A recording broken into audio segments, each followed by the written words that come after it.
Apa hukum membaca surah Yasin 3 kali dan sholat nisfu Sya'ban? Lalu apa keistimewaan malam nisfu Sya'ban dan tuntunan apa yang disunnahkan? Ini banyak muslimin memang yang menyalahgunakan ya, dalil-dalil. Jadi mereka tidak memilah mana dalil yang sahih dan mana dalil yang lemah, apalagi hadis-hadis yang palsu. Hadis yang menjelaskan tentang masalah adanya sholat di nisfu Sya'ban, sholat secara khusus namanya sholat nisfu Sya'ban itu tidak ada. Hadisnya palsu, maudhu' itu. Yang ada memang adalah fadilah mengerjakan sholat malam di nisfu Sya'ban, sholat tahajudnya. Sholat tahajud seperti biasa, tapi khusus malam nisfu Sya'ban punya fadilah.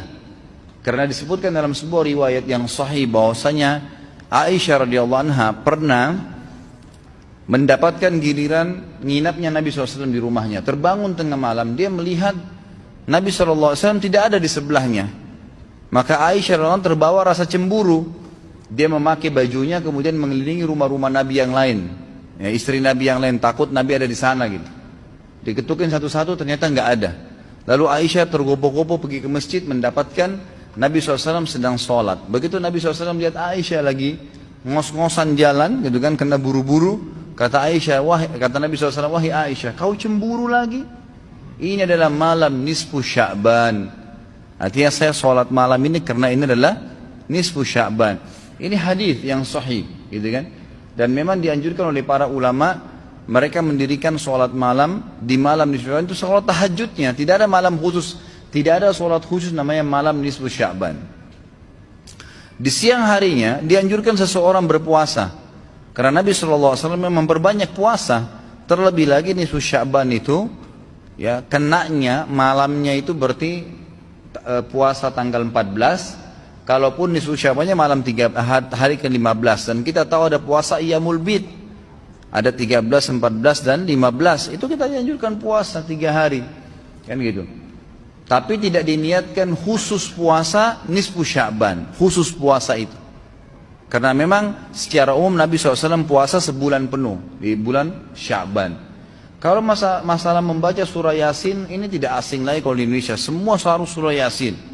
Pindah rumah Yasin, orang mati Yasin, semua Yasin. Ditanya dalilnya, tidak ada dalil, gitu kan? Hanya karena surah Yasin dikatakan jantungnya Quran. Itu pun hadis yang lemah, karena dalam sanadnya ada orang yang pendusta, gitu kan? Tapi ini diamalkan. Kalau kita mau mengaku pengikut Nabi Muhammad SAW yang murni, maka tidak mengamalkan apa yang tidak dicontohkan oleh Nabi SAW. Apalagi membawa air, kemudian secara khusus dibacakan atau dihidupkan dengan surah Yasin, belum pernah ada contoh. Belum pernah ada contoh. Allahu a'lam. Saya tidak menyalahkan ya. Yang mau kerjakan itu silahkan, itu hak dia.